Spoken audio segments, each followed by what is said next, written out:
Hello, bookworms, bibliophiles, and lovers of all things literature. Welcome to the next chapter of the Braless Book Guild podcast, where we discard our bras and confabulate on books both published and unpublished. We are your hosts, Jenna, that's me, Marissa. Hello. And Megan. Hi. And today we're doing something a little different, guys. What are we drinking? We are not. I've already finished my consumption. We're having blizzards from Dairy Queen. Yeah. They have like a special fall menu.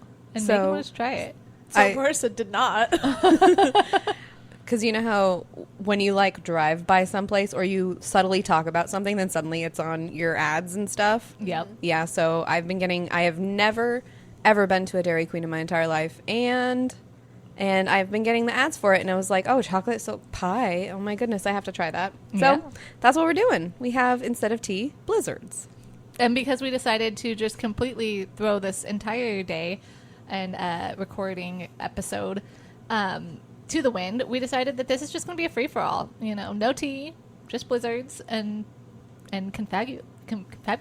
Yeah. I said that perfectly in the beginning, and now I'm messing it up now. You definitely said it perfectly. There's no takeouts. Or No, anything. I don't have to take out the first take at all.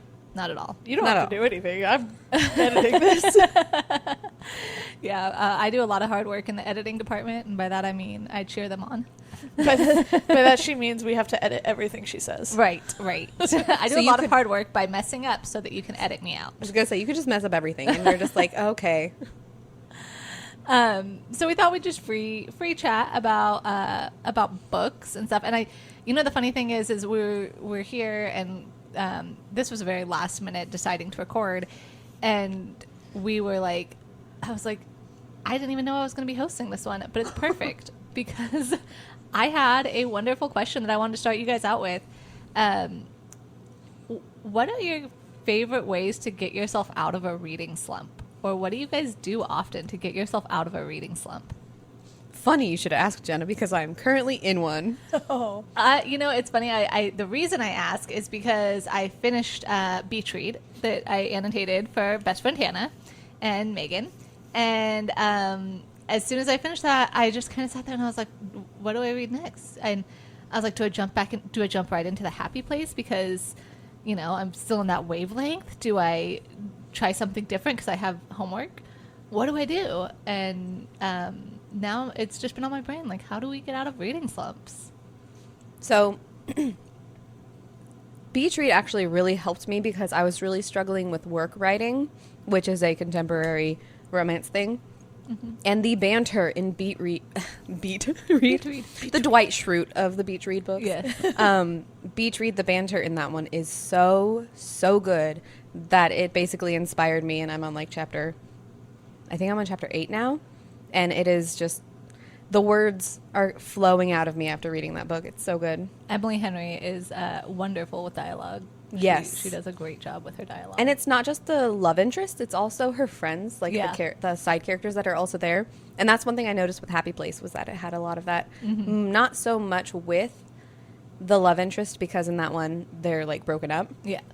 But the friends, because it's all mostly about the friend group. I should say I did start Happy Place Oh, today. there you go. So that is what I decided to do to continue so that I didn't fall into a reading slump. Is I was like, just stick with the same type of book for me right now because I enjoyed it so much with Beach Read. So I went to Happy Place because it was a quick, easy read, whereas I feel like if I had got into something bigger and heavier, I would have had a harder time with it. So I thought, okay, I'll start Happy Place today. So while my son was napping, I started Happy Place and got a few chapters into it. And I agree. I actually sent Marissa a snippet of the the part where she had first met the love interest, and she was like, are you a murderer? And he's like, why do all the people our age think that they've run across murderers? I've never ran across a murderer that I know of. And she goes, you've never met a good one then. That just means you've only met good ones or something like that. And I was like, I love the dialogue with her. So I can totally see how that could inspire you. Marissa, do you have any tips? Sorry, this entire time I was very distracted by Megan trying to eat not in the microphone. It's very difficult. It was and really I have to funny. rinse my mouth out. It was just really funny of her turning her head away. So it's funny because I feel like that's how I am all the time drinking my tea. I don't want to slurp it into the mic. And I haven't even got brave enough to try to eat my blizzard in the microphone. I realize that you guys can move the mics. I know. But I always forget never that we do can. it. I always forget that we can. I just move my whole body, Yeah. which So is you- probably why I'm always so quiet. So you know nothing of what Jenna just said. No, during the I entire- blacked out. No, I'm just kidding. No, she was asking how we get over reading slumps, and that's really hard for me because I definitely am the type of person that go in waves with what I entertain myself with. So it's like when I am in a reading slump, it just means that I have something else that I'm entertaining myself with, whether it's video games, TV show, movies, whatever it might be. But this sounds super cheesy, but honestly, talking to you guys about books is what gets me over reading slumps. Oh, I feel so honored. Partly because I feel like I have to be reading, especially because of this podcast. Peer that if pressure, I'm not peer pressure. reading, that I'm falling behind. But just like, when we talk about our writing and stuff, that makes me want to read certain things. Depending on what I'm watching or playing at the time, it might remind me of a story, or it might make me think I want to read a story like this, and so I find a book that matches it. I don't know. Honestly, it's just something that comes in waves for me. Yeah. But that's good that you have plenty of other like hobbies that you can also absorb like a story with it as well, like a video game or like you said TV shows. So you're still getting like the story aspect of everything, just not in book form. Exactly. Yeah. Like currently, even though I enjoy the book I'm reading right now, I started replaying the Uncharted series on PlayStation. I see it Yeah, right it's there.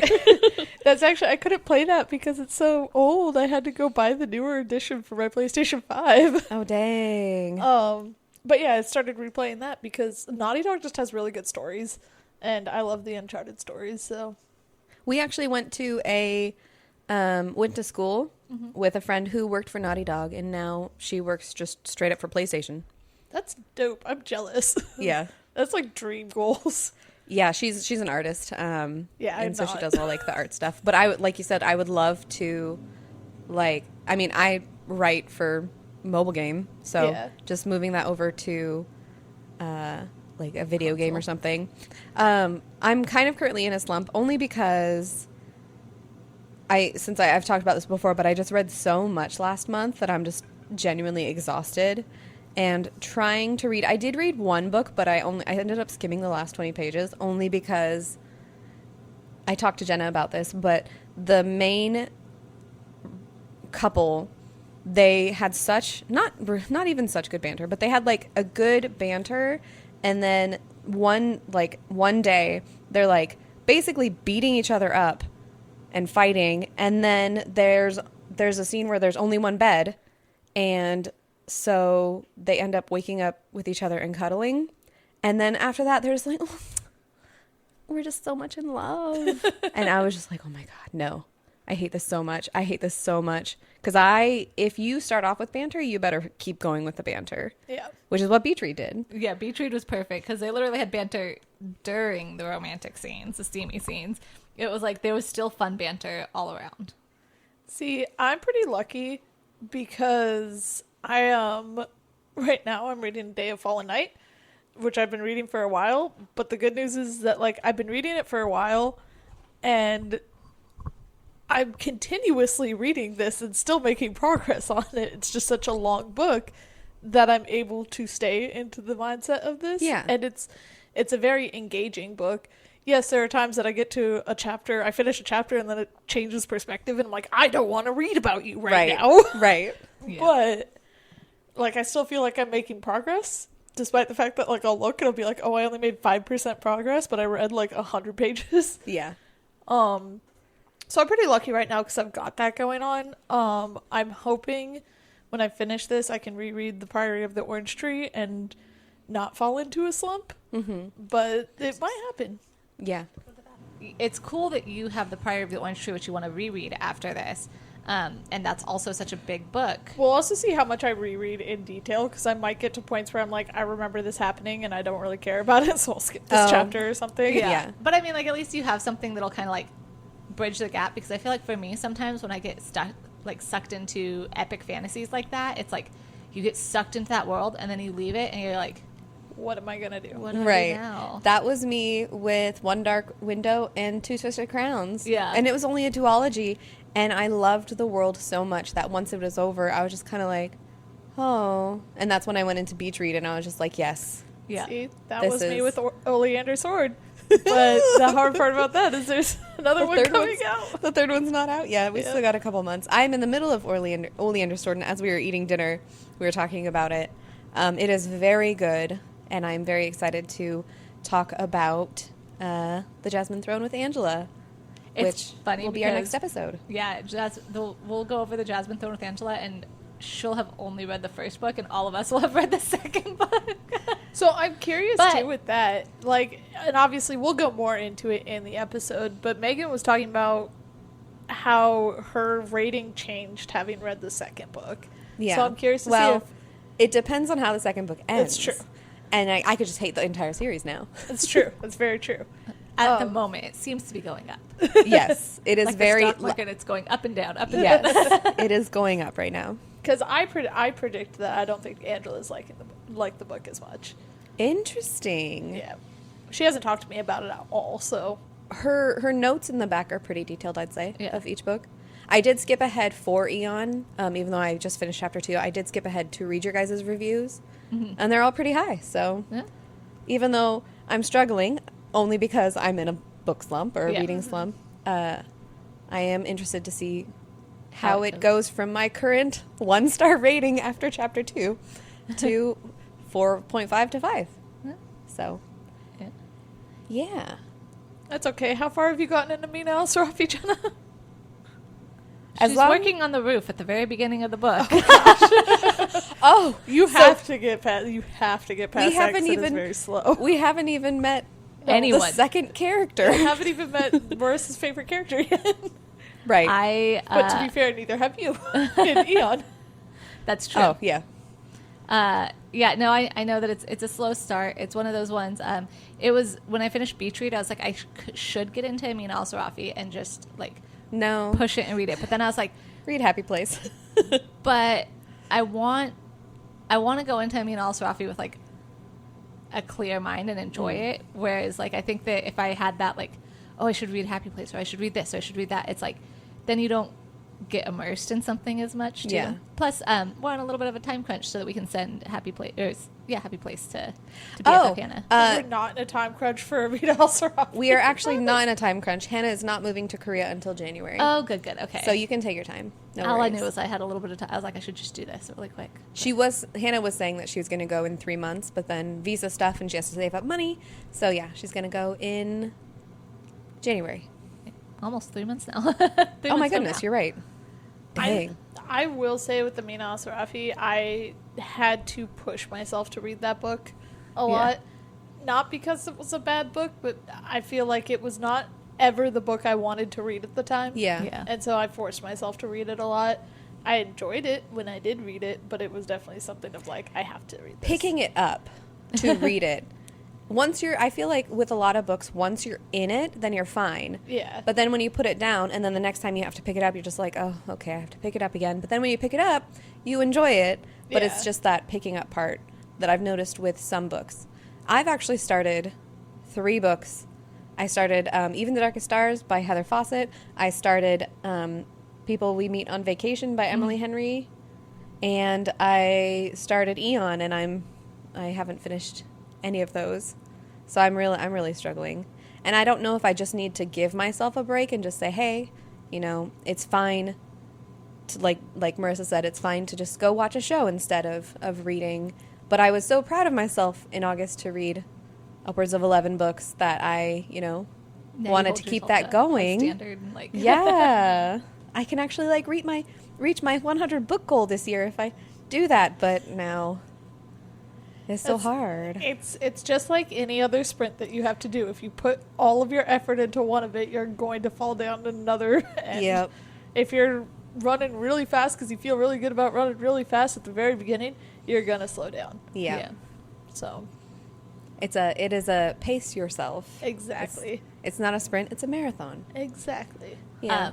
I did also so I have on my Libby, because obviously with us annotating Amin al-Sarafi, and I'm annotating Happy Place. I keep wanting to say Beach Read, but Happy Place. And I had put all these books on hold on Libby, and usually I'm really good at, like, if I'm in the middle of books and I have things to do, I, like, give to me in 7 days, give to me, you know. My son clicked borrow.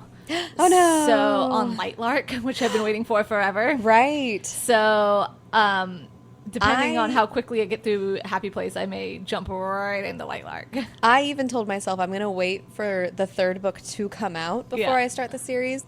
But then I saw another clip of her thing where she was talking about, like, this is the dynamic of the main characters. And I was just like, oh, my gosh, that's kind of like what I want to read. But the problem is I've only put it on my TBR like 2 months ago. And I have books on my TBR from like 4 years ago. You're so organized. 7 years ago that I've been trying to, like, this year's been my year of being like, yes, I'm going to actually stick to my TBR. And maybe, you know, I just say no. I'd go into Lightlark. You might have to. You might have to read it with me. Let's buddy read. I am really excited that I have it. So I'm like, okay, once I'm through Happy Place, I might jump into that because I have a feeling that I'll destroy it. Like the way that I've heard it talked about, I have a feeling that it'll be one of those books that I just fly through, especially because it's on my phone. Yeah. Whereas Amin al-Sarafi will be definitely a lot shorter because it has to be on nap time and when my child's asleep. Especially as now he loves pens, so he will want to annotate with me. So, although I've been trying to let him see me read more, so like if Jelani's playing with him, I sit on the couch and read so that he can see me holding books, because, you know, good impressions and all that. Right. Has there been any books for you, Marissa, recently that you've really enjoyed? Other than the one I'm reading right now? Yeah. That I'm, like, devouring right now. I honestly can't think of any other books that I've read recently because this one has been taking up my life for over a month now. Right. You know, I just have so much I want to talk about. I know. Looks at me and go away, Jenna. Okay, so we mute Jenna right now. Yeah. No, I think this one's been really good, and the hard part about reading this one and it being so good is that, like you, I started a few while I was reading this. Oh, and they've didn't. fallen to the wayside? Yeah, because this one has just been what I've been wanting and what has wrapped my attention. So it's like Jenna and I started Masters of Death by Olivia Blake. And both of us fell off of it almost immediately. Which is so weird because so many book talk or like booktube people have said like, oh, my favorite book of the month was the Masters of Death. Yeah. It's really good. I will say the prose of that book is so good. It starts off really well. The hard part is I think Marissa and I are both the type of person that are like, oh, we see where this is going. Oh, we see where this is going. Oh, yeah. And like, because we're guessing what's happening, and because we're not in that mindset for wanting to read that at the moment, it was like, do I want to put the energy into what I think's already going to happen when I'd rather read something about something else? And I think, honestly, you know what? I'm going to be completely honest. I kind of want to listen to it on audiobook. Oh, okay. Oh, I really don't. You don't? And it's because I think it's going to be way too much romance. Yeah. I think it's setting up a lot of romance in that book, and I was interested in more of the, you know, conversations of the supernatural. And Hello, children. It's time for death. Hello, children. It's time for death. That's like the opening line of chapter 1. That's Hello, so fun. children. It's time for death. But it's such an interesting concept that I think it's getting narrowed down too much to just like modern day romances between supernatural characters. And I'm like, I don't really care about this at all. Like, I knew there was going to be something in it, because even just reading the back of it, it says something about like, oh, this love-struck person or whatever, but that's in like the third paragraph of the description. Yeah. That being said, we also have not actually read the whole book, so we don't know for sure. It's just, it has that feel where it's like, oh. Here, sorry, guys. Do you want me to fix that? No, I was just moving my leg and I hit the cord. Okay. It does have that feel where it's like, oh, all these people are going to be hooking up with all these other people. And maybe it's just the chapter that we read, but like, I want to be disappointed. I want to be wrong about that. I want it to be more interesting than what it is. Yeah. Or what it seems like. I want it to be more Good Omens, less CW. Yes. That is okay. The way you guys are describing this book, and I know absolutely nothing about it. Hello, children, it's time for death. And you're like, and the prose is beautiful, but it's also CW? I'm so confused. Yeah, it's very... So, I don't think the prose is beautiful. I think The there's prose a lot is of... fun and quirky. It's I'd say. quirky. It's Oh, okay. very quirky.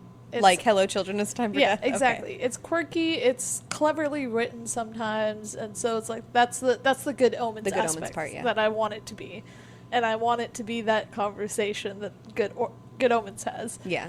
But it's CW in the characters. Yeah. Yeah, it does feel a little CW with the characters. Is it considered young adult, or is it more adult? I think it's more adult. Yeah, I think it might Okay. be more adult. There's definitely a sex scene at the very beginning. Oh, okay. Yeah. Yeah. Like second or third chapter. Yeah, not super graphic. It's not really graphic, not Yeah. in But- any way. But Okay, I mean, yeah. it's very much like, and now she's taking my pants off. And it's like, Yeah. That's fun. Speaking of sex scenes, could you guys do audiobooks with graphic sex scenes? No. No, interesting. Yeah, it freaks me out. I don't like when depending on the people are telling me about it in my ear. depending on the circumstances of the sex scene, I don't even like reading about the sex Yeah. scenes. That's why in my most recent novel that I'm writing, and I was just like, I'm gonna put like, "Here There Be Lemons" for those fanfic people of 2006 Yes. in my submissions to be like, prepare yourselves, and if you don't want to read it, you don't have to, Yeah. kind of thing. And then okay, lemons done. Well, I mean, talking about A Day of Fallen Night, they have sex scenes in there. I think they're just I think those are written very well, and the fact that it's never like completely fade to black, but it's also not like super graphic detail. Yeah. And that's what I kind of like about them. Now, granted, there's a lot of them that I don't really care for reading. Yeah. But I think that was really well done of, like, the sex scenes in that are usually, I don't want to say poetic, because some of them aren't, but they're written in the way that it should be written for that scene. Yeah. I never shy away from sex scenes really, but it depends on my mood on whether or not I'm interested in reading them. Sometimes I just want like a good clean romance where it's all fade to black. Sometimes I want the ones where it's not super graphic. Look, I've gone through I've gone through all sorts of books. I had friends that were really into the 50 Shades of Grey BDSM books. I read a lot of those with them. Those are very graphic, incredibly graphic. Like I know a lot about BDSM now that I probably would have never known before. So I'm not afraid of that. I just don't want someone whispering it in my ear. Okay. So the newest trend thing though is the like the audiobooks where they have both the guy and the girl voice, Oh, God, and then that's they even add in worse. like the moaning and the gasping and stuff to it. And like I do not like ASMR. You guys know I don't know if it's like misophonia or misophonia or how to pronounce it, but I have that where I cannot stand like things happening right in my ear holes. I hate it so much. And I like got a hint of one of those, and the second he went like, "Ugh," and I was like, "Oh God, no, get out of here!" Yes. So I could not handle that. But I think if it's just like a regular person reading a sex scene, I don't care. I do very much like scrolling through TikTok and seeing people that are recording for audiobooks. Yes, and I've they seen a get couple of them, and yes. they have to pause it just so they can laugh or like be like, "Did I really just read that?" Yes, they're so funny. I have not seen those, and I want to. Send them to me. Yes, will we'll send send them them to to you. Oh my gosh. Is it the blonde-haired one? She does a lot she's of one them. one of them. There's just like 2 or 3 that I've watched on there. I don't actually follow them, but They they'll show up, pop yeah. up on my For You Yeah. page. That's so funny. Yeah. Yeah, I it's funny because even I remember when I worked at the tea shop, one of the girls that worked there really liked A Court of Thorns and Roses, one of our owners, and she was talking about like, oh, I haven't read it, and so I'm gonna listen to it, and she was like super pregnant, and she's talking about how she listens to it on audiobook, and I'm like, look, A Court of Thorns and Roses is like mid spicy, you know, like there's some spicy scenes, but it's not like over the top spicy. It's definitely more adult, but not BDSM books. But all I could think was, I don't want that in my ear holes. Like I couldn't listen to that on audiobook. Especially now it has a dramatized version. Right. That's out. So it will be having, I Oh, assume God. it will be having them gasping and Oh, I moaning and don't- stuff. Yeah, it's hard enough having someone like read it to you, I couldn't even imagine. The other TikTok person that I like to watch is this girl. Her like boyfriend, fiance, husband, I don't know, is an impressionist. And so for fun, he'll pick up books like Sarah J. Maas's books, and any book that has a sex scene, he'll get to that scene and he'll just do funny voices with it. So he'll do like Doofenshmirtz from Phineas and Ferb. He's done like Family Guy voices.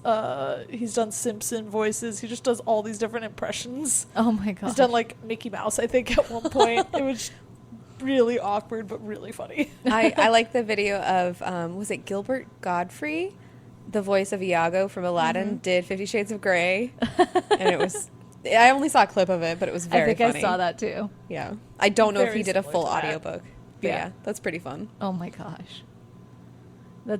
You know what's funny is that, like, for me, when I listened to Sabriel and Tim Curry. it was Tim Curry, and I was like, even that, because it was such a familiar voice, there were moments where I was like, I feel like I should have read this first and then listened to it Oh, later. Yeah. Because his voice didn't allow me to immerse myself in the way I wanted it to. Because you're like, So I'm I- just getting this read by Tim Curry. Yeah, because it just felt like I was getting a bedtime story read to me by Tim Curry. You still got the rest of the series to do? I do. And I want to read them. I actually think I might go back and, like, physically read. Yeah. So that I I got a couple copies if you want to borrow have them. your copies. You have my one- Oh, no. Those were the copies I bought in Korea to give to people. Oh, perfect. So they are yours. It's beautiful. Yeah, I was gonna say I have 3 of them, so that I'd Yeah. 3 of them, 3 copies. No, I just have the 1 copy of the Of 3. each, yeah.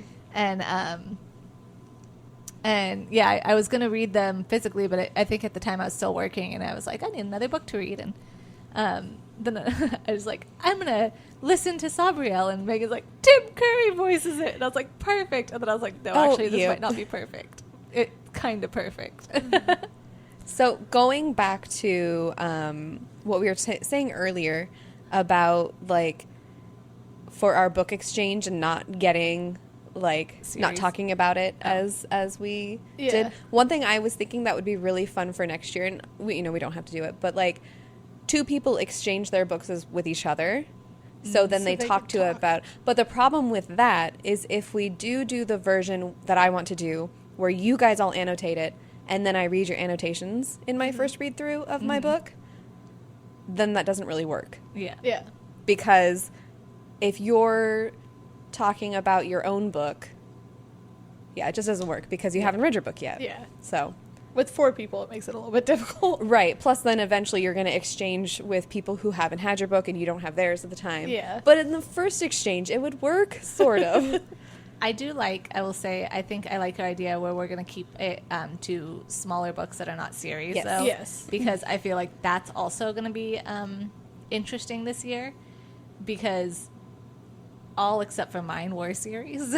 Yeah. So different people have read different amounts of the books. Right. Except for Amin Al-Sarafi, which only has 1 out right now, right? Yeah. The other one hasn't come out yet. It hasn't even been announced Yeah, I yet. was gonna say I haven't heard anything about it. So yeah, I think that'll be interesting too. But they're also such heavy, big books that there's Yeah. a lot to talk about. So I think it'll be easier if we just did the your way, where we all swapped them, and then you get your book last. Yeah. With shorter standalone books. Do you guys also want to do what we did at the end of last year when we were picking our books, where we had 3 options and then we chose them? Or do you want us to just choose our own book, submit to each other? Oh, I don't know. I think we should get ideas on if we have multiple options that would fit well. Yeah. There's a part of me that's like, I want to be involved in choosing because I want to know whether or not I'd be interested. Exactly. Right, same. But Yeah. there's also a part of me that's like, I don't know that I have 3 options that are know. standalone short books. Right. So I started doing research. I was like, I'm going to find books that are standalone, shorter book. Well, I was finding books, and then, like, I looked up, like, specifically, like, LGBT fantasy books or something like that. I Yeah. can't remember exactly what search criteria I did. But I did some sort of search criteria. And I picked a bunch of books that I wanted to read. And then out of those books, I was like, okay, which ones of these are standalone books? Right. And then I started looking at, like, how long are these books? So I was doing some research already. We, you said in a previous episode, and I'm looking for it, you wanted a book that was fantasy centered around a lesbian couple that did not involve them traveling anywhere. And I said I was going to find you one by the end of the year. You found one? I thought I did. Hang on. I really thought I did. I don't remember if I read it. I have recommended it to you before, and it's, I forgot what it's called. It is not like high fantasy. It's like dark academia fantasy. Mm-hmm. Actually, it may not even be fantasy. I don't remember. My brain. A Lesson in Vengeance. I had mentioned that one to you before. Sounds familiar. Obviously, you've mentioned it to me before. Yeah. I don't remember if I looked into it at all, though. The amount of times I send books to Marissa that I'm like, look, lesbian. Okay. That's just because Jenna finds a book and then reads it. She's like, oh, they're lesbians. Marissa, read it. That's literally what happens. I pick up a book and I'm like, lesbians. When I get those advertisements that are just like, oh, you should check out this book, and I send it to you guys, and you guys are like, oh, that sounds good. And I was like, I don't even remember sending that to you. Yeah. What was the book that we did just recently like that? And I was like, oh, I picked it up because Megan sent it to me. And you're like, what? Was it 5 Broken Blades? Yes, 5 Broken Blades. Did you read it? I have not read it yet. Okay. Because I was going to say, that's on my list, and that's like something I am looking forward to because it sounds really good. It does sound really good, but it was like, it was funny because it was another one of those ones where I had put it on Libby and my son hit borrow, but I was in the middle of stuff and I could not read it, so it lapsed. So now I'm back on the like 500th person in line. Of course. Because that's another one that's the... Everyone's reading it and everyone loves it. Yep. Like I said, I've started doing research. Do I remember any of the books that I put on that list? Of course not. No, not at all. There's somewhere, I think it's on Amazon or something, is where I was looking at it first. So I don't know where they ended up, but we'll figure it out. I'm looking at my Goodreads, and I just scrolled past Ruthless Vows, and why does that feel like it was like last year that we read that? I know it was last year that we read Divine Rivals, but why does it feel like we have read or talked about so many books since we did Ruthless Vows? It does feel like it's been so long. It's funny because my mom was talking about it and she'd just finished them and read them. And she could finally listen to that she episode? Could finally listen to that episode. And I was like, that was like January. She didn't finish Murder, Mr. Wickham. She did not. No, did she not enjoy it? No, she DNF'd it. She's like, I'll listen to you guys talk about it, but Dang. I don't think she's a big Austen fan either. She's not Regency era either. Like, Regency era is hard for her. And she was like, and it was a lot of just explaining who these people were. It and really was, yeah. Yeah. She didn't have the bookmark with all the... Yeah, she didn't have the cheat sheet. But, yeah, and then it was really funny because she finished it. She's like, and then you said dreadful, so I got dreadful, so you better not change it. I'm like, Mom, I don't even know when we're going to read that. It might change, but... Look, Mom, you have plenty of homework to keep up with anyway. Go ahead and read it, and I'll read it at some point anyways, and we'll have a book we can talk about. Yeah. And she'll be ahead of her homework then. It's true. And she'll come back and be like, hey... You guys released this episode? I don't even have to worry about it because I already read it. Yeah. But it's been so long I don't remember. Yeah, exactly. Dang, I had a question I was going to line up for you guys and I lost it. It's the worst. You're failing as a host, Jenna. I know. My hosting duty. I just want to give you things to edit out. That, silence. Silence.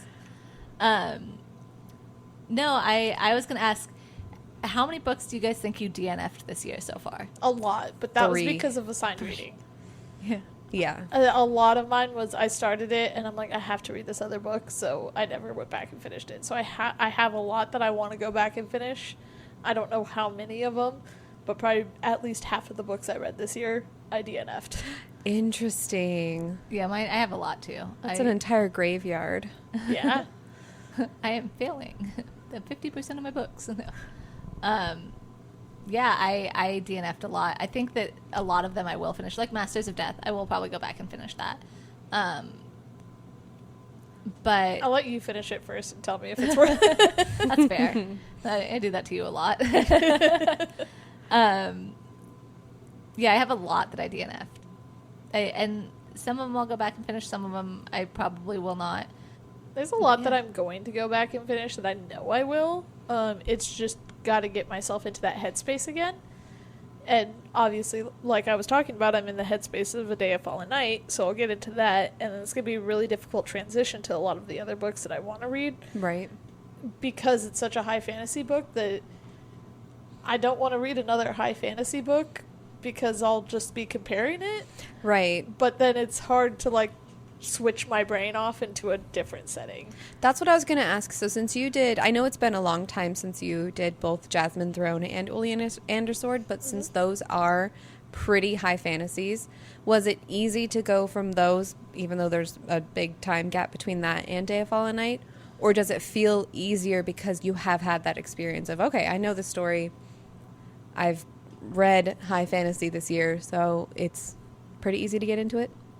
Are you talking about getting into Day of Fallen Night? Yeah, after having read both. Probably a little bit easier. I don't know. I think A Day of Fallen Night was such a different high fantasy, though. Yeah. That, but it's also when you do know that world. Yeah, that's what made a big difference, is I already knew the world of it. Mm-hmm. My big thing for going into A Day of Fallen Night was I was scared to do it having already read The Priory. It's the same thing as when I was talking about, what's that Amy Kaufman and Drake Kristoff book that you guys love? Illuminate Files. Yeah, the Illuminate Files, where I knew the second book was about two, like, completely different people. Yeah. It was the same thing of that. It was like, do I really want to go back in and get attached to different people? Like, yes, Yes, you you do, do. because the second book is so good. It has my favorite, all-time favorite, like, sci-fi trope in it. yeah. But yeah, so that was my thought process of how it made it hard going into A Day of Fallen Night for me. However, what made it kind of easy was the fact that it was... A Day of Fallen Night was probably the first... I think it was the first book I read that wasn't assigned reading this year. Not that I read this year, but like after I had finished all of our assigned reading. That I'm like, okay, I get to choose whatever book I want. Yeah. So that was the first one I Yeah. chose. And that's what I like about it, because it had no pressure. I have no time limit on this. I could just read it and enjoy it. You can spend 4 episodes talking about how good it is. I can. I love it. I mean, I don't mind because I love it. I know. I know, because we talk about it. So, kind of a two-parter question for you guys, going back to kind of the reading slump thing. Do you find that you guys get into more of a reading slump if you read a book that you enjoy, or if you read books that you don't enjoy? For sure, books I do not enjoy. Really? Yeah. Yeah. So I think the hard part for me is if it's a book that I really enjoy, I can't find a book that I enjoy after it for a long time. That's And me that's too. what leads me to the slump. That's me Interesting. too. If I get into a book that I really, really, really enjoyed, all I want is to stay in that world, and so I have a really hard time going to the next book.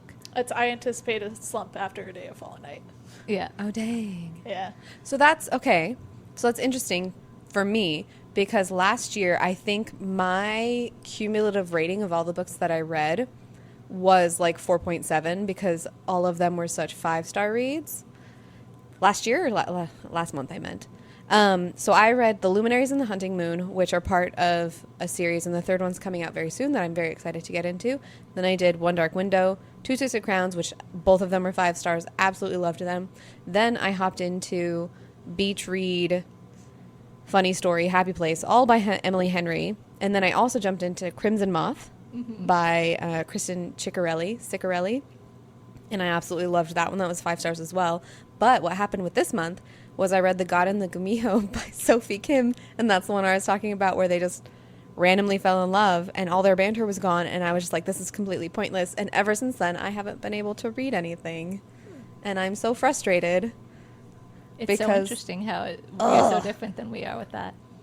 So then my part 2 of that question is, do you find that there is a correlation with books that put you into a slump as far as genre goes? Like, are you more likely to fall into a slump after fantasy or after, I don't know, nonfiction for Marissa?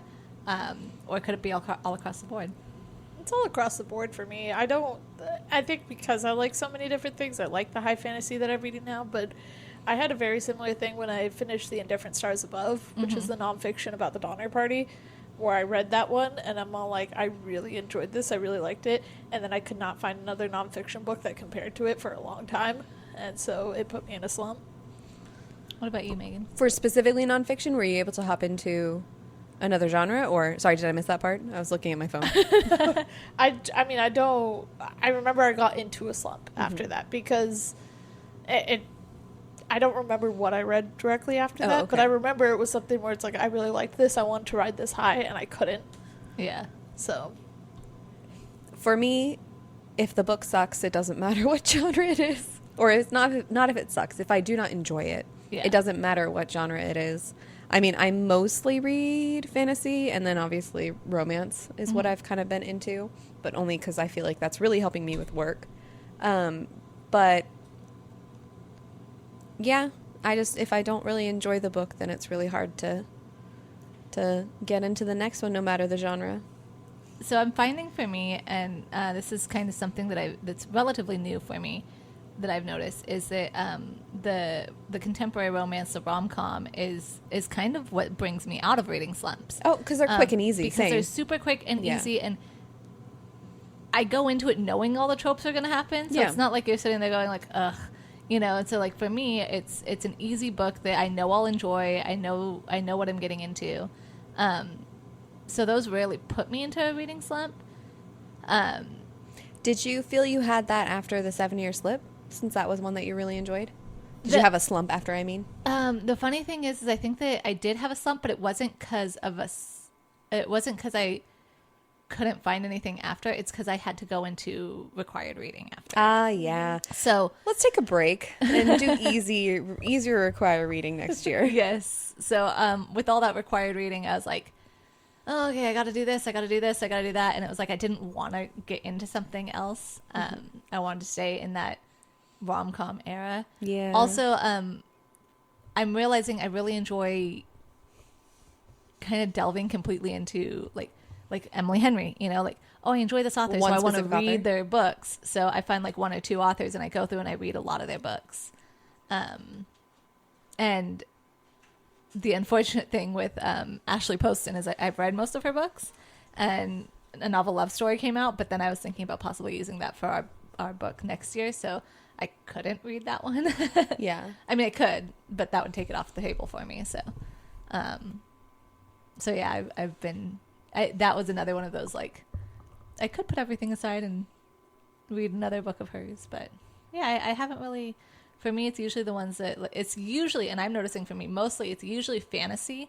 If it's really well written, particularly fantasy romance, because if they do a really good job with the romance and the world building is really good, I want to live in that fantasy world. And so leaving that fantasy world is usually what ends up like putting me into a slump. I can see that. And then I have to go into contemporary romance because they're quick, easy reads, and I usually enjoy them, and I don't get hooked in their world that I want to live in as much.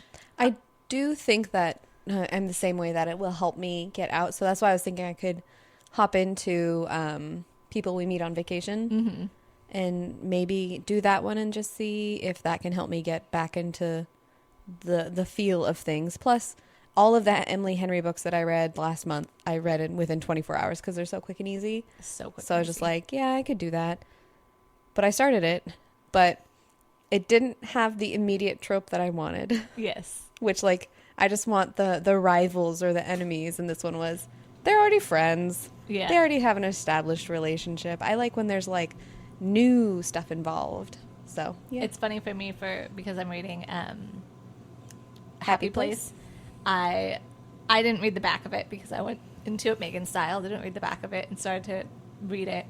And I was like, second chance romance. Not my favorite. Yeah. I'm good for second chance romance if there's a long gap in between. But this is literally 6 months of them after they've broken up. And I was just like, that's not long enough. What I'm enjoying about this one, though, is that I do enjoy that we have the flashbacks. So you get the original romance. Yes, you do have that, yeah. It's not let me tell you what happened with us and then sweep it under the rug. It's like I actually get to enjoy that, like them falling in the flashbacks. So I really like that part of it. I have a question for you guys. Yeah. I've noticed that you guys have either written in our annotated books that we're doing or talked about it in the podcast. It seems like a lot of the books that you guys have been doing this year are, as you said, Megan style, where you're hopping in without. Do you guys notice that if there's like a difference in your style of reading after doing that? Or is there just like, do you find that it's easier for you to get into the book or harder or? Not really. No? I don't mind doing Megan style if I know it's A, required reading, or B, a highly recommended from somebody. But if I know nothing about a book, I'm going to be reading something about it before I go into it, because I can't do it not knowing anything for me. Yeah, I'm kind of that way too. If it's required reading, and I'm going to read it no matter what, so I'm able to kind of put it on the back burner. If someone tells me like this is an amazing book and you are going to love it, I can go into it and not know what's happening.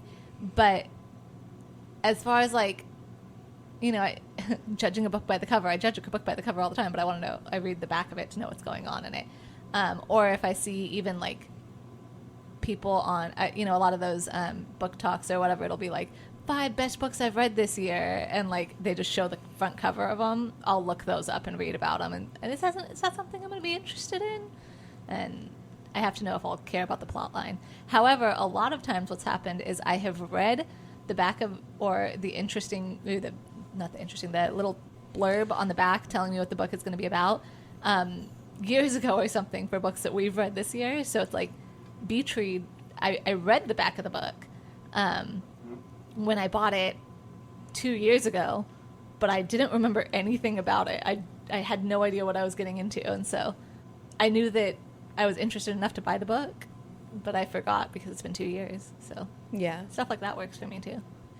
I think even with like recommended, like I'm always going into something knowing something about the book. Right. So if it's required reading, I know a little bit about it because you guys talked about it. Yeah. Same thing if it's a highly recommended, hey, Marissa, read this book. It's got lesbians in it. Like, even Yeah. if that's all I know going into it.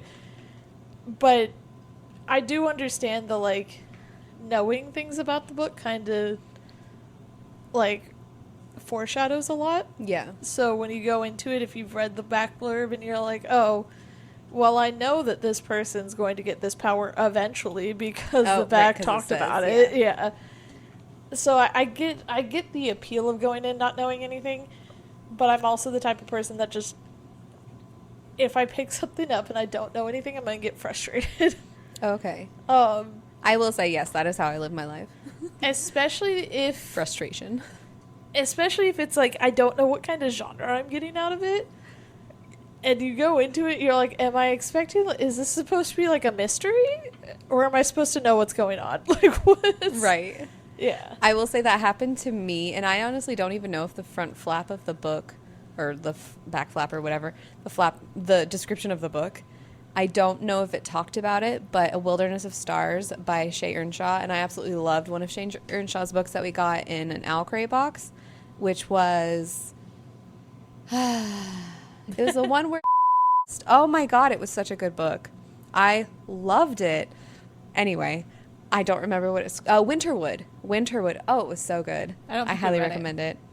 Anyway, that actually might have been a spoiler. I don't know. It's the one where the beep. But... Yeah, that was long after we stopped, 2019. Oh, dang. Yeah. I think you did recommend it to us, though. Yeah, I still do recommend it. It's also a quick read.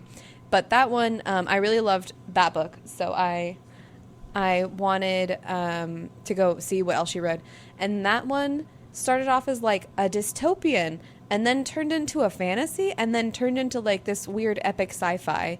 And so I wanted to know if that was like talked about in the blurb or not. I'll have to go home and see.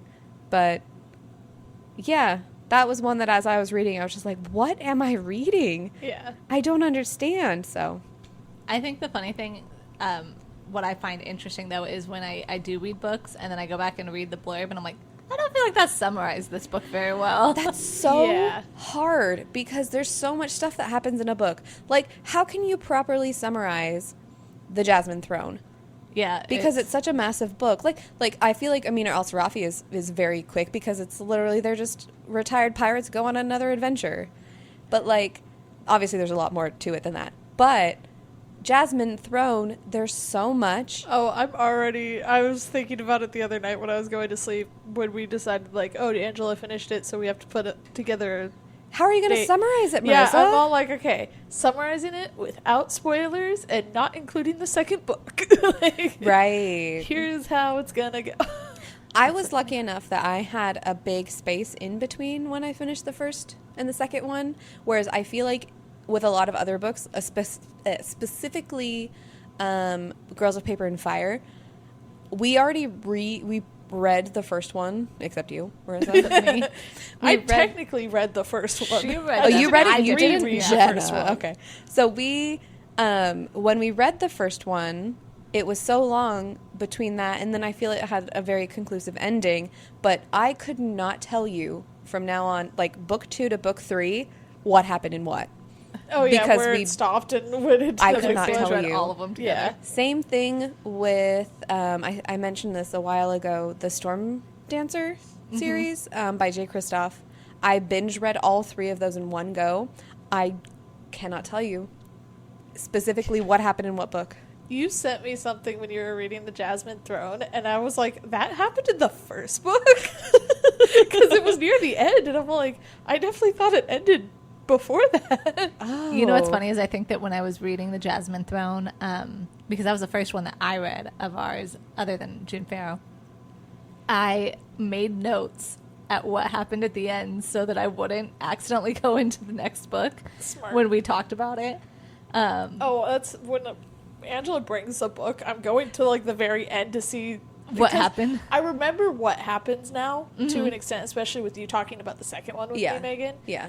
But it's like I'm definitely going to go. I have to go see like, okay, what are the big things that happened at the end that I know we can talk about? I'm going to request her to bring it. I keep forgetting. Remind me or do it yourself to request her to bring the book to D&D so we actually have a decent amount of time to look look it through over it. and look through our notes because Yeah. June Farrow is such a thin book, Yes. but each of us going through all of the notes 5 minutes before we're set to Oh my record. gosh. And this one is a massive book. Yeah. The largest book of all 4 of ours. Yeah. Oh, was So, it? yeah. Oops. Hang on, Look, I I'm so happy about that because I've been wanting you to read that book for years because it was one of those books that I was like, lesbians, Marissa, tell me if it's good. Yeah, and then I did, and I said yes. And you said, then you did, and you said, guess what? It's a signed reading. So Jasmine Throne is 159,367 words. Amina al-Sarafi is 144. So yours is like Just barely. More. 15,000 words is pretty hefty. Yeah. Pretty hefty. And then June Farrow is 87,000 and Iana's 82,000. Yeah. So There's we're like double. It's funny, and you know what the best part about that is that when this all started, Angela goes, I just realized my book is like 400 pages. 500. And we're like, oh, it'll be fine. It'll be fine. But the Hers print is massive. Yeah, her print is massive, and it's such an easy, quick read. Yeah. It literally could have been a June Farrow book, but Yeah. Page-wise, hers was the most. yeah. But print-wise, yeah, it is very actually not that big of a book. Yeah. But so going into hang on. I had a thought. Oh yes, I wanted her. We'll have to ask her to bring the book Smart. to D&D so we can Yeah. all go have a chance to Just go gonna through do it. that now. Good idea. Because I keep like But we gotta literally. be careful because we can't talk about it at D&D. We could talk about the first one. Well, we don't want to talk No, too much so because we'll we want to talk about it here. record. We can talk about like, Oh, wait. hey, I'd like to talk about this. I'm also going to be bringing my notebook with me so I can actually jot down my notes Yeah. and have sufficient note discussions. Yeah, Yeah. I know. I'm already like I'm thinking because I'm hosting it, so I'm like, okay, I have to summarize the book. How am I going to summarize the book? Questions. What questions am I going to ask that aren't spoiler questions or prompting any spoiler questions? Because I know the second book. we can't do the whole, like, oh, what do we expect is going to happen in the next book? Because We can ask that of Angela. we can, but we can't react to it in any way. Which is what you guys were doing literally to me while we're eating dinner as I'm going, oh yeah, and then this happened, and I think this is going to happen. You were just like, mm-hmm. Not saying anything. Our eyes just doing that twitch, like, do not make any moment. Don't give anything away. Just go blank face. Just, Yep. Uh-huh. And she's going to be like, what, is the book horrible? And we're like, Anyway, so I'm very excited to discuss that in I our am too. future I've been episode. waiting a year. Yeah. Did you read it in January? I think I finished it. It's only been beginning of 9 February months. or something. She destroyed it. I and did. She read it so fast and then immediately jumped into Oleander Sword. Yeah. And before, like, she'd even given it to me, she was in Oleander Sword. Well, yeah, but to be fair, I finished it right next to Barnes and Noble, so I went and bought Oleander Sword. That's so funny. It is possible. Imagine if we hadn't had Oleander Sword to jump right into. I would have been so sad. That would have been really sad, honestly. Mainly because I don't think everyone would have jumped into it necessarily. No, I don't think people would have read the second one as quickly or... Yeah. Like, I mean, like I said, I don't know how Angela feels. We haven't talked to her about it at all, but that's if she even does go into Oleander Sword. My first notes in... Oh, God, we can't... I just want to talk about it right now. Just all the stuff we'll cut at the end. Oh, dang it. What are we Okay. all reading right now? Well, I'm reading Oleander Sword, and I just want to talk about it. Oh, man. I have two... Well, it's not required reading. It is required choiceful reading. Yes. Is for that one. I'm really sad that Amina El-Sarafi, the second book, isn't even announced yet. I really wish it was like, okay, this came out this year.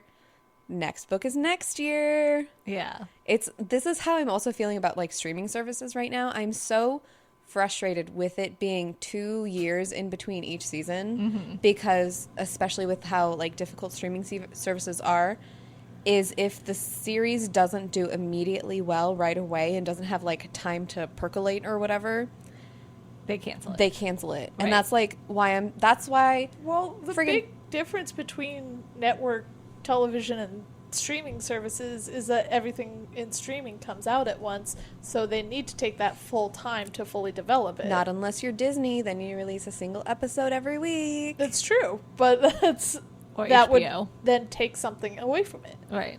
Right. And I think that with those ones that you can do weekly, and what used to happen, we used to have, like 26 long I know, I miss that episodes, so and it's like much. it went throughout the whole year, and it gave people a chance to catch on to it. Oh my gosh, have you been watching this show? It's so good. Yeah. You should watch it. Whereas now it's like, oh, I binge watched this show. You guys should watch it. And everyone's binge watching their own thing. So it takes some time before they're like, oh, I finally gave it a chance to actually watch what you told me to watch. But like when you have over the course of a year for a show to catch on, it's easier to say at the end of the year whether or not it's worth continuing the show. Yeah. When you put it out in May and then you're like, well, it hasn't really caught on. No one really loves it. We've only had so many views. It's like, but everyone binges things now. And, like people take more time to get into something. And everything's at our fingertips all the time. It's not like you have to tune in Fridays at 7 o'clock Yeah. to watch your show. You can watch it at your leisure. Yeah. So it's like nowadays it's easier for things to be canceled, even though they're really, really good shows. But they need like the time Yeah. Also, to like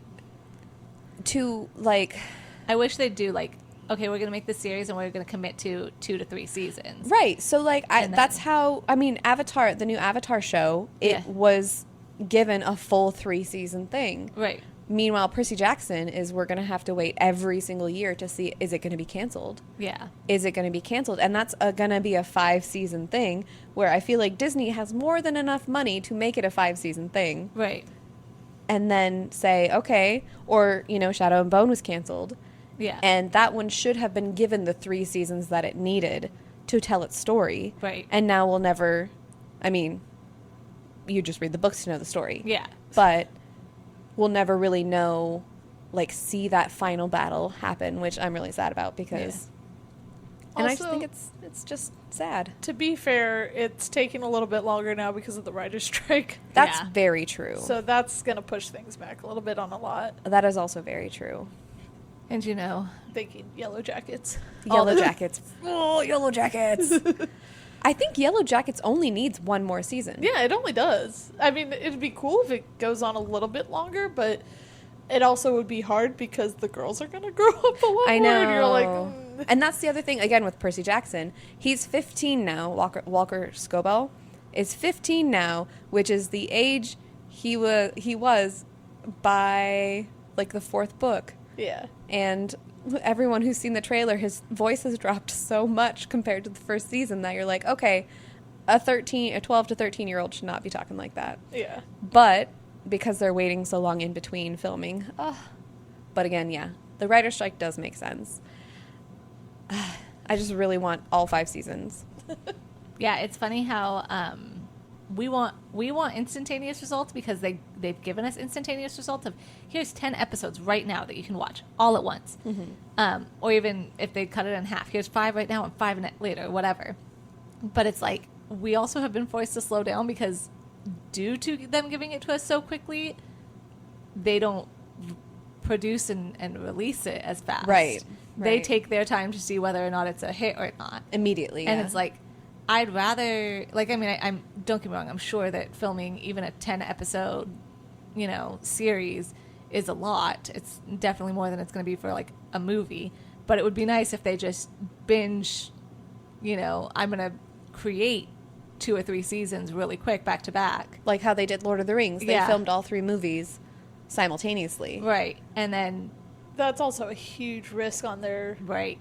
Financially, if it financially, flops yeah. completely. Yeah. But, Then we turn into the producers. but like we've said before, where, like, I mean, think of Firefly. Think of like shows like that where you do get the fan base, and like, I literally don't know a single nerd that doesn't talk about Firefly. Like, I'm gonna out myself as probably the world's worst nerd, having Because not you seen Firefly. haven't seen Firefly. But I don't know a single nerd that doesn't talk about Firefly and how devastated that they were that was canceled. And it's like, if they had just filmed and gotten to whatever type of stopping point and put it out, it has the potential to catch on eventually, and Yeah. for people to binge it and be like, oh my gosh, this is great, and like long term make them money. But the film think industry it wants would've. it like this amount. I don't think it would have. I think it would have been great, but it would have flopped, and Yeah. they would have lost a lot of money, and Yeah. they actually wouldn't have released as much as they wanted to. Yeah. I think, and correct me if I'm wrong, but as a kid, like watching shows like Friends, and obviously Friends is slightly different because it was so popular back in the day, but to me, it always seemed like the show was guaranteed to keep going until it said, okay, next season is going to be the last season. It's never a guarantee. Yeah. But I don't ever remember people having to wait and be like, are we gonna get a next season? But I mean, a big thing too. I mean, granted, Friends had it sometimes where they had the cliffhanger at the end of the season Yeah, type deal. they always did, yeah. But it was very rarely like this ongoing story of you trying to figure out what's going on. We've hit our hour mark. Yeah, it was very rarely like this big overarching story that you were trying That's to true. get through, and you didn't know whether or not you were going to get the next one. Actually, I do take that back because I do remember that for Dollhouse, which is another Joss Whedon show. I remember the first season of Dollhouse was so good. And then they're just like, yeah, we're going to get the next season, but it's our last season. Yeah, that was the hard part about it, because they did get it, but they were told it was the last season, Yeah. so they had to crunch everything into it. And then that last season was just complete garbage.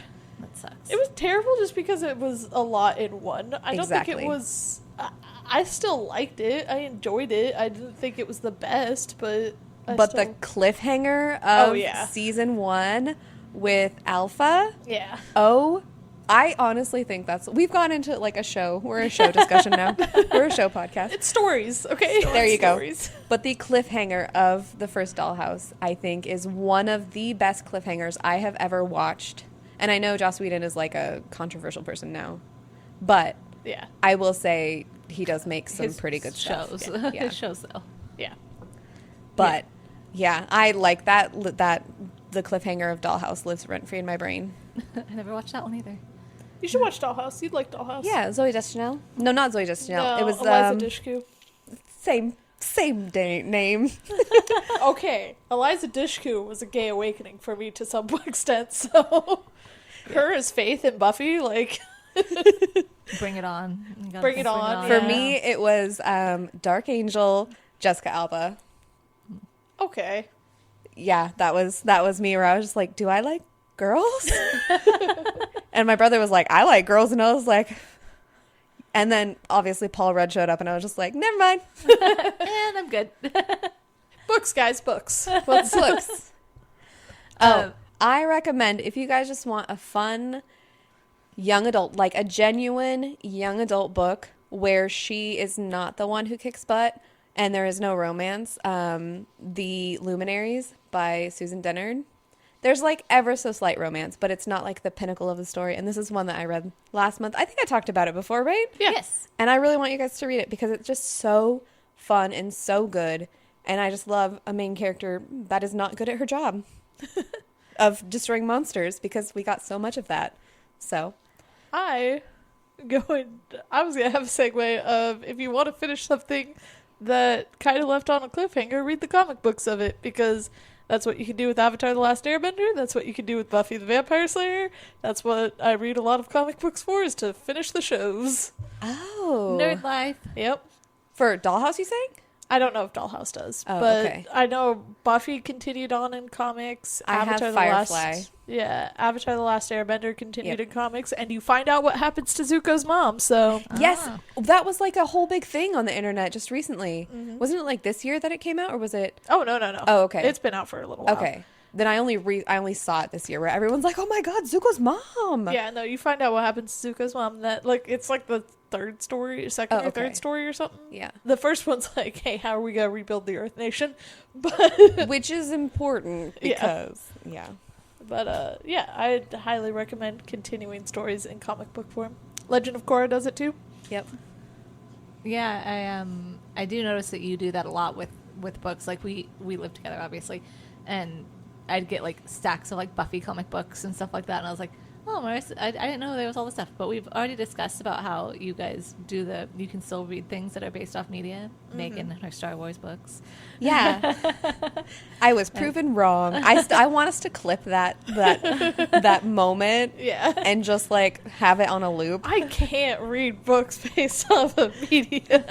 Actually, never mind. I've And read then like 20 Star Wars books. I want to make a reel of it. Like, I can't read books based off media, and then you just see Megan with all the Star Wars books reading them. Oh, let's do it. We can do this. What episode was that? Oh, it was the recommendation episode where Yeah. you talked about that. Yeah. Cora. Oh, no, I think it was our It mixed was media. the mixed media. talked Oh. about. Yeah, because we talked about books based off, or movies based off books, and then we're like, well, what about Books based off books movies. based off movies? And then Okay. We'll do it. We'll clip it. We're doing it. A promise. And I will pull out all my Star Wars books. I even have, I need to get it back from Ryan. He has my last Ronin book, which is based off of the Teenage Mutant Ninja Turtles, which I will say technically started off as comic and then It's went true. to movies and shows.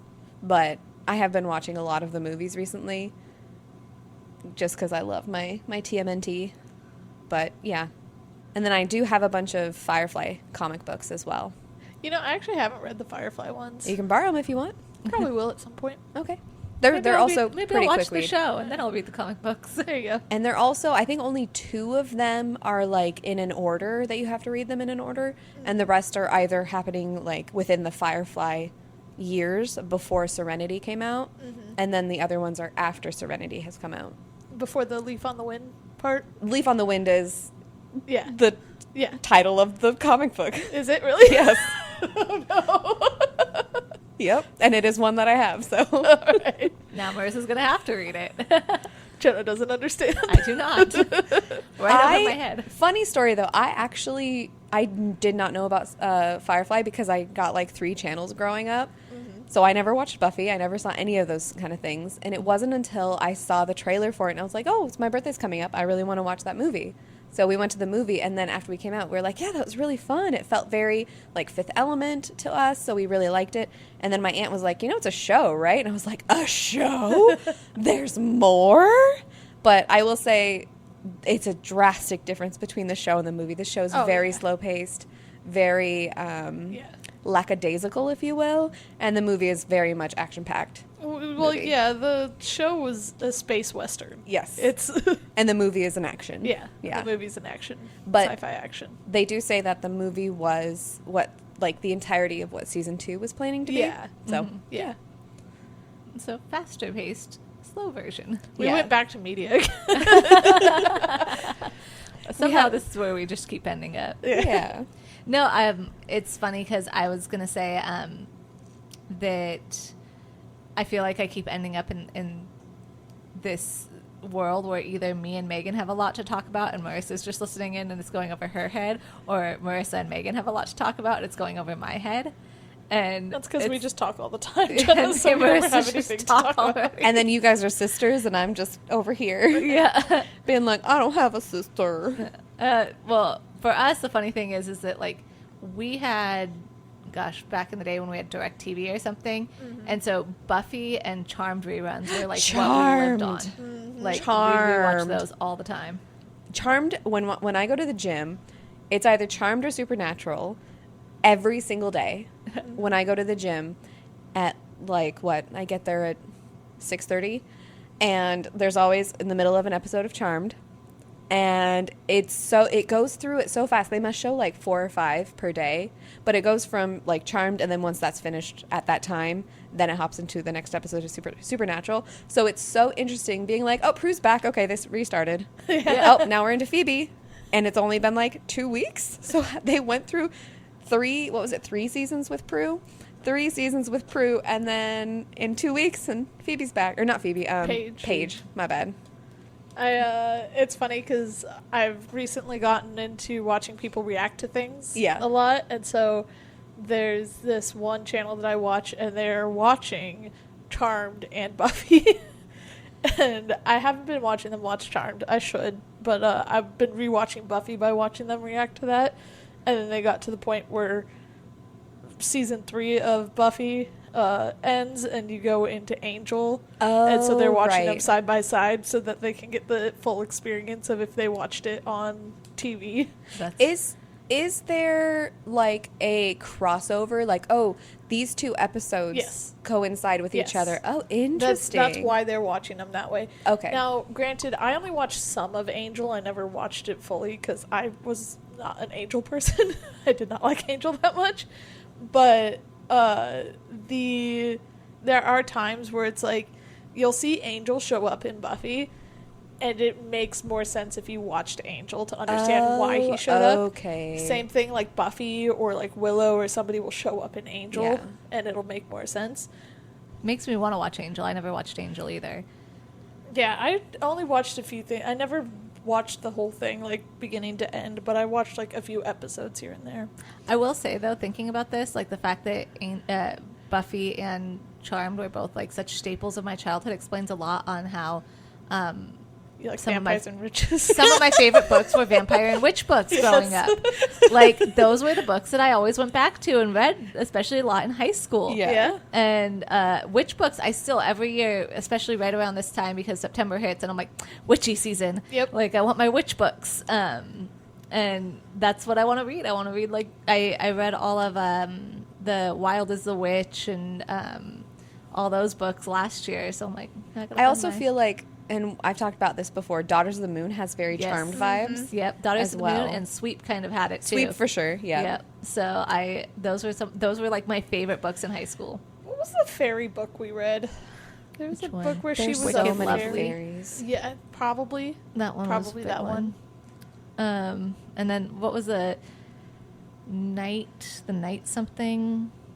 The House of Night. Oh, Those yeah. were big ones, and they were like vampire ones. Okay, I remember my brother, for some reason, when we had like slowly separated in our, like, because I've talked about it before, we were buddy readers for most of our like childhood, and then we've just like slowly separated, and he had almost the entire series of House of Night, and I remember being maybe 20, and I was like, oh, okay, I'll pick these up and I'll try and reading them. And there's like a blowjob in the second chapter, and I was like, what? Oh my god, these are so adult. Somehow that just didn't even faze me, and it's probably because my mom and I took turns reading appropriate things for both of us. And No, so marked. Marked, yeah. Is that the? Yeah, that's what oh, it- okay, yes, that was it then. Yeah, That's we because I was always reading probably age appropriate murder it just didn't mysteries, even faze so it you. just didn't even faze me. Like you said, then I was like, really? I was like, oh, whatever. Yeah, I know. I remember reading that book. I don't remember reading that part, but I mean, like Shows you what- said, Also- probably shows what sticks in my brain.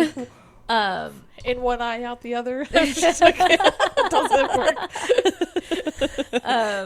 Yeah, it's That's funny creepy. because my mom and I I was trying to think like in one ear, out the other, but I'm not hearing it. I'm reading. I had the most like graphic, like for some reason a tear going in one eye and then like out the other. Mine was a needle going in your eyeball and out the other. I don't know why I went that way. Not just, metaphorical words, just the reflection of light or something. No, but it's funny because my mom read those with me, and my mom, like I said, we'd take turns. I'd get into something, and she'd really read it. Starting after Harry Potter, because I'm sure that we've told this story before. It's like the best story ever. My mom came with us to the 6th Harry Potter midnight showing, and Yeah, Half-Blood Prince. yeah, Yeah. and at the end, when they're going to get the it's Horcrux. Deathly Hollows, isn't it? No, it was Half-Blood Prince. Oh. It was because Deathly Hallows is all the big camping trip. They just had part 2, yeah. 1 and 2. So they, at the end, when they're getting the Horcrux, and Dumbledore is like, I need water. And Harry, like, reaches out and has a shell and gets the water. And then, like, the zombie things, like, reach out and grab him.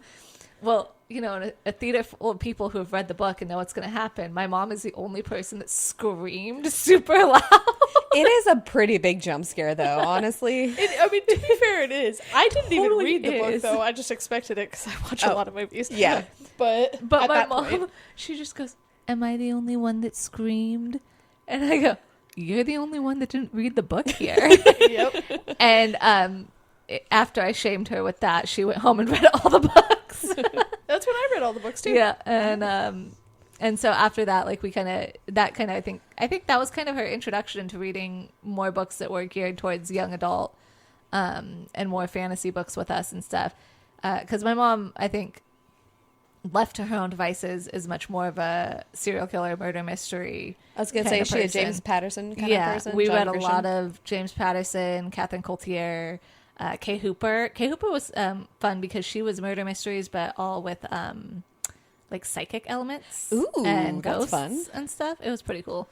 I remember her first book that I read of hers was it was called Hunting Fear, and like the first chapter of the book is from the victim's perspective when they find out they were buried alive, and that's how I found out I have a fear of being buried alive. That is terrifying. But that those is books, yeah, terrifying. those would literally like keep me up at night, scare me, kind of books. So, left to her own devices, I think that those are the type of things she'd usually pick up on her own. So when she reads the other books with us, she finds she likes them, but wouldn't usually necessarily go for them.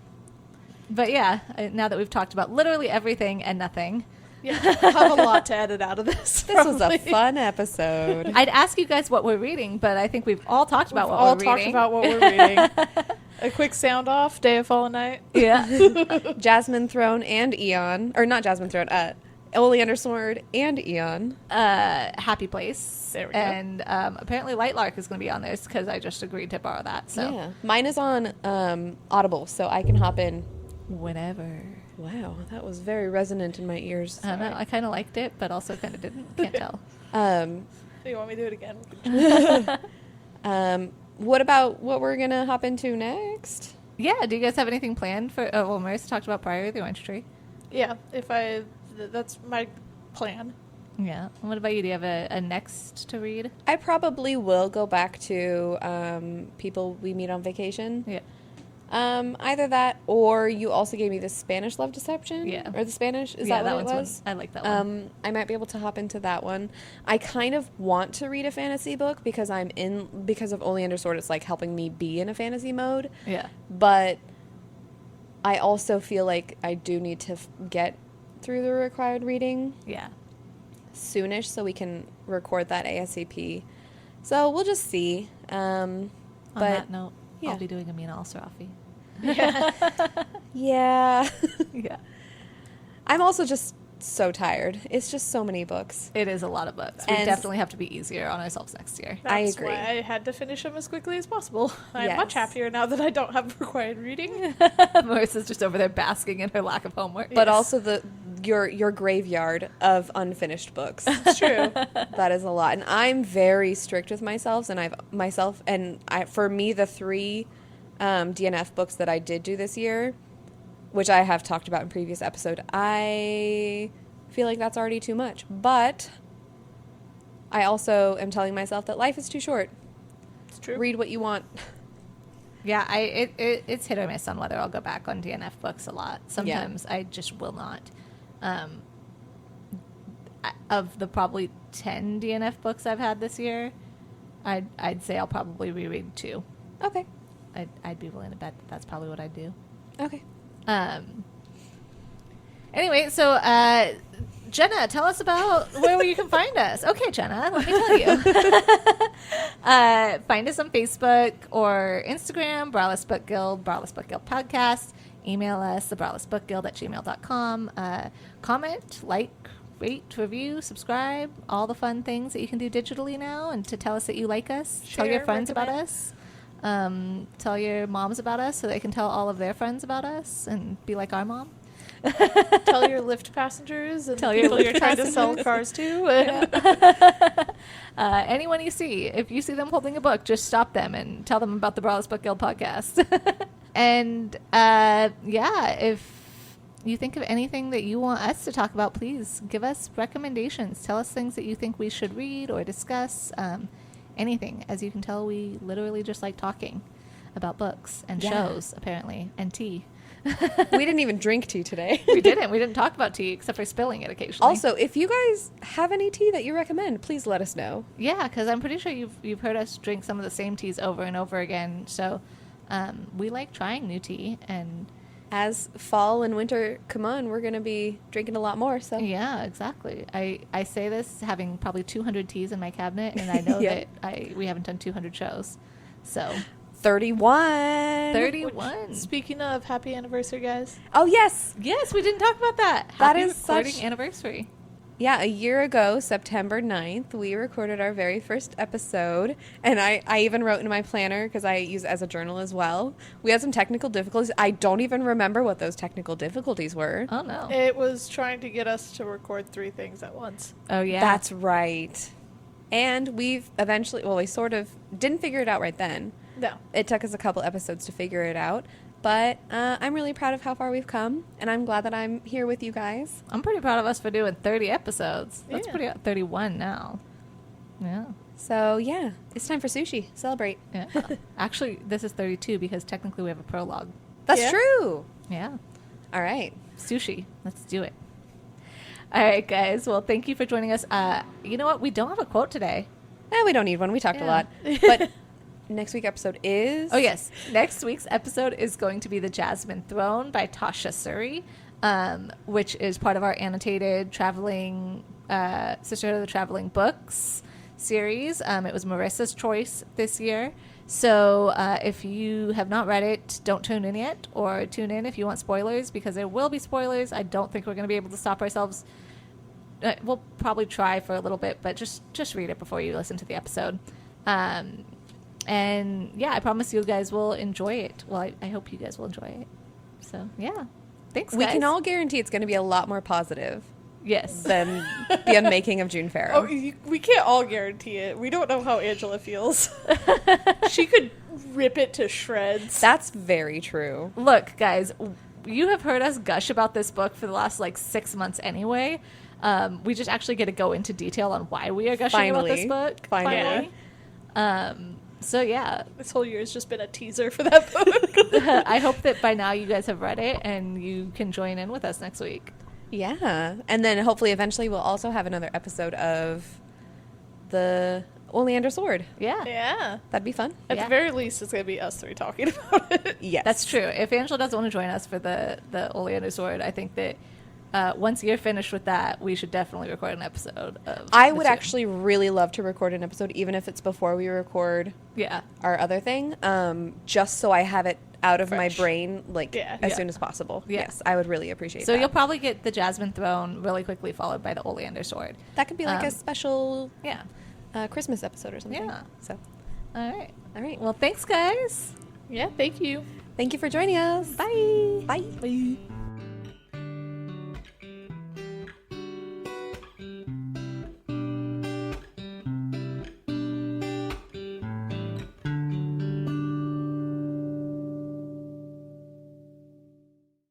We are recording, right?